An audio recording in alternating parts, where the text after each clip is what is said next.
अच्छो, CMA final DT 15 तारीख को पेपर आ रहा है, दैट इज 1.5 डेज बाकी है। ऐसे टॉपिक बताने जा रहा हूं जो आपको करके ही जाने हैं और उसमें से एग्जाम में आता ही आता है। सबसे पहले hot topic capital gain. Capital gain के अंदर के क्वेश्चन आते ही आते हैं, आप कुछ भी कर लीजिए, नो मैटर व्हाट, इसके आप क्वेश्चन करके जाइए। इसके बाद आता है पीजीबीपी, टोटल इनकम का क्वेश्चन 99% पीजीबीपी से आता है, तो इसको करके जाना है। फिर आता है सैलरी और एचपी, एक क्वेश्चन सैलरी एचपी से ऑल्टरनेटिवली आएगा, हाई चांसेस बनते हैं सैलरी से आ सकता है। इसके बाद आता है एनआर टैक्सेशन। एनआर टैक्सेशन से आपको दो टॉपिक देखने को मिलते हैं, जिसमें से एक मेनली रेसिडेंशियल स्टेटस या पोएम के ऊपर बेस्ड होता है, और एक जो बचे हुए इंटरनेशनल ट्रांजैक्शन होते हैं उसके ऊपर बेस्ड होता है। करके जाना बड़ा इंपॉर्टेंट है। टीपी, एक क्वेश्चन आपको टीपी से देखने को मिलेगा। रीसेंट टाइम्स के अंदर में सेफ हार्बर रूल्स आए हैं, तो सेफ हार्बर रूल्स भी आप देख सकते हो। इसके बाद आता है डीटीडब्ल्यूए, एक क्वेश्चन आपको डीटीडब्ल्यूए से मिलना ही मिलना है, तो ये टॉपिक आपने कर ही जाना है। इसके बाद आता है बेप्स, कंफर्म आपको एक टॉपिक मिलता है वेब्स के अंदर से।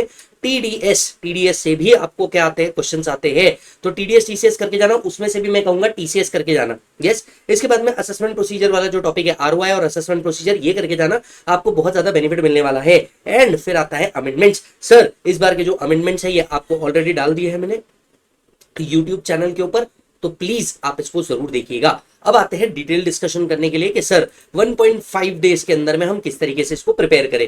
तो देखो सर, सबसे पहले आप लोगों ने उठाना चाहिए कैपिटल गेन। अगर मैं हिस्टोरिकली भी बात करूं तो लगभग लगभग कैपिटल गेन के अंदर में अराउंड 12 मार्क्स का कैपिटल गेन के अंदर से आ जाता है। अब आप पूछोगे सर कैपिटल गेन से क्या क्या आ जाता है, तो देखो स्लम सेल एक ऐसी चीज है जो कैपिटल गेन से आती ही आती है। यस सुनो, capital asset stock in trade 45(2) आता ही आता है, देख लेना। यस। इसके बाद में आपको ज्वाइंट डेवलपमेंट एग्रीमेंट से रिलेटेड प्रोविजंस आती है, फॉर फ्यूचर ऑफ एडवांस से रिलेटेड प्रोविजन आती है, और एग्जाम्पशन के नाम पे ही आपको 54 ईसी और 54 एफ टेस्ट करते हैं, तो ये करके जाना। अब आते हैं पीजीबीपी के ऊपर। पीजीबीपी के अंदर में ये लोग क्या करते हैं, साइंटिफिक रिसर्च के ऊपर क्वेश्चन रखते हैं, उसके बाद में स्पेसिफाइड बिजनेस के ऊपर क्वेश्चन रखते हैं, कैश पेमेंट के ऊपर रखते हैं, आईसीडीएस के ऊपर प्रोविजन रखते हैं, डेप्रिसिएशन के ऊपर क्वेश्चन रखते हैं, तो देख लेना आपने एक बार। ठीक है।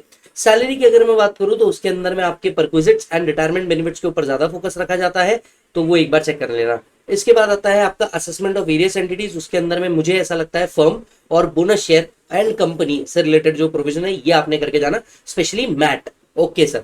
इसके बाद में आता है आपका इंटरनेशनल टैक्स से रिलेटेड, डीटीडब्ल्यू का तो सिमिलर क्वेश्चन आता है हर बार, फॉरेन एडजस्टमेंट्स का वो आपने देख लेना। ट्रांसफर प्राइसिंग के अंदर से आपको जो क्वेश्चन आता है, एक कप मेथड या कॉस्ट प्लस मेथड के ऊपर आपको क्वेश्चन आ सकता है। दूसरी चीज, रीसेंट टाइम के अंदर में क्या हुआ है, सेफ हार्बर रूल्स लाया है, तो वो देख लेना। 94 बी की लिमिट्स देख करके जाना, वो 30% ऑफ ईबिटा वाली, वो वाली लिस्ट आप लोगों ने देख करके जानी है। एंड असेसमेंट्स की अगर बात करूं तो रीअसेसमेंट्स आप लोगों ने अच्छे से पढ़ के जाना, ब्लॉक असेसमेंट्स जो आया है वो अच्छे से पढ़ के जाना, आपका काम हो जाएगा। क्लियर है। टीडीएस के और टीसीएस के अंदर में टीसीएस के ऊपर थोड़ा सा ज्यादा फोकस करना, क्योंकि वहां पे अमेंडमेंट्स भी है। अमेंडमेंट से याद आया, अगर आप लोग अमेंडमेंट देखना चाहते हैं तो हम लोगों ने ऑलरेडी अमेंडमेंट डाल दिया है, और ये टॉपिक अगर जल्दी से कंप्लीट करना चाहते हो तो हमारा जो चैनल है, राइट, जो एक्सक्लूसिव सीएमए के लिए बना हुआ है, एकत्वम फॉर सीएमए, आप उसके ऊपर जाइए। हर टीचर वहां पे मैराथन तो डाल ही रहा है, साथ साथ में एबीसी एनालिसिस भी डाल रहा है, जैसे मैंने डाला है, राइट। जीएसटी का भी 1.5 डेज का स्ट्रैटेजी और मैराथन आपका इधर डाला हुआ ही है करण सर द्वारा, तो प्लीज एक बार चेक कर लेना। पूरे टॉपिक के 4 रिवीजन है, 4 रिवीजन से फटाफट टॉपिक को करके जाना। एंड वहां पे आपको अमेंडमेंट भी देखने को मिल जाएंगे, साथ साथ में जुडिशियल अपडेट भी देखने को मिल जाएंगे। तो अगर ये तीनों चीजें आप करना चाहते हैं तो जल्दी से जाना, वहां पे जाकर के प्लेलिस्ट में जाना, प्लेलिस्ट में दिख जाएगा, या फिर आप मेरे चैनल सी विजय साडा पे भी जाकर के देखोगे तो ये आपको मिल जाएगा। क्लियर है। पेपर को थोड़ा ध्यान से समझना, अच्छे से देखना और आराम से सॉल्व करना। पेपर डीटी का जो होता है वो जनरली लेंदी होता है, हालांकि एमसीक्यू जो है वो मैनेजेबल होते हैं, पर मुझे ऐसा लग रहा है इस बार एमसीक्यू थोड़े ट्रिकी दिए जा सकते हैं, तो वहां पे भी थोड़ा फोकस करना। ठीक है। लेटेस्ट अमेंडमेंट और जुडिशियल अपडेट जो है मैं इस वीडियो के नीचे पिंग भी कर दूंगा, तो आप वो देख लेना, अमेंडमेंट्स के साथ साथ आपका काम हो जाएगा।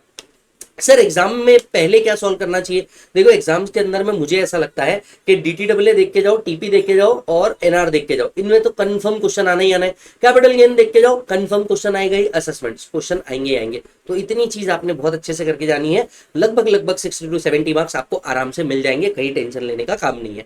क्लियर है मालिक, राइट।